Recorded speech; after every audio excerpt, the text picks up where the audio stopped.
अशक्य आहे. या जगात सगळी नाती निवडता येतात, फक्त आई बाप तेवढे निवडता येत नाही. याच घरात जन्म व्हायचा होता माझा. आपले बाबा जरा म्हणून जबाबदार नाही. अहो अहो काय अहो, अरे या भाड्याच्या घरात जन्माला आलो ठीक आहे. आता मोठं होऊन स्वतःचं नाव कमवतोय तर ते बघवत नाही, ते माती करायला निघाले. स्वतः आयुष्यभर अपयशी झालेत ना, मग मान्य करा आणि घरी बसा म्हणावं. जरा गप्प बसता का, थांबता का जरा? आता मला कशाला थांबवतेस? थांबवायचंच होतं तर त्यांना थांबवायचं होतं, जे आता जेलमध्ये जाऊन मजा मारतायत. अख्ख्या एरियात नाचक्की केली आणि इथे आपल्याला सगळ्या समाजाला तोंड द्यावं लागतंय.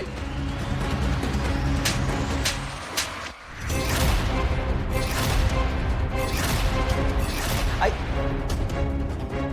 खबरदार वडिलांच्या विरोधात एक शब्द बोलशील तर. अरे तुझ्या वडिलांनी तुझ्यासाठी, या कुटुंबासाठी काय काय केलंय, किती खस्ता खाल्ल्यात माहिती नाही तुला? संतोष, अरे कठीण काळात कुटुंबाने एकजुटीने उभं राहायचं असतं. शेजाऱ्या पाजाऱ्यांचं तोंड बंद करायचं असतं. अरे ते नाही जमत म्हणून स्वतःच्या तोंडाचा पट्टा सोडतोस. तू काय समजतो स्वतःला? तुला काय वाटतं तू खूप जबाबदार आहेस? हो, घेतोस मग कुटुंबाची, या घराची पूर्ण जबाबदारी? काही तेवढी मुभा असती तर कशाला हवं होतं? जरा विचारपूर्वक बोलाल का? दादा दादा ऐक ना, आता नको ना हे सगळं. बघतोयस ना आई अपसेट आहे, आपण नंतर बोलूयात नाही यावर, नाही का? नंतर पण आई शांत होणार नाहीच आहे. कशी शांत हो सांग ना मला. मुलांचे हे असे अघोरी विचार कानावर पडतायत तोपर्यंत एक आई कशी शांत होणार? संतोष, अरे संकटाचा त्रास होत नाही आई वडिलांना, पण मुलं जेव्हा असं वागतात, बोलतात, टोमणे देतात ना, त्याचा त्रास होतो. आई अहो, पण असं तुम्ही कशाला त्रास करून घेताय?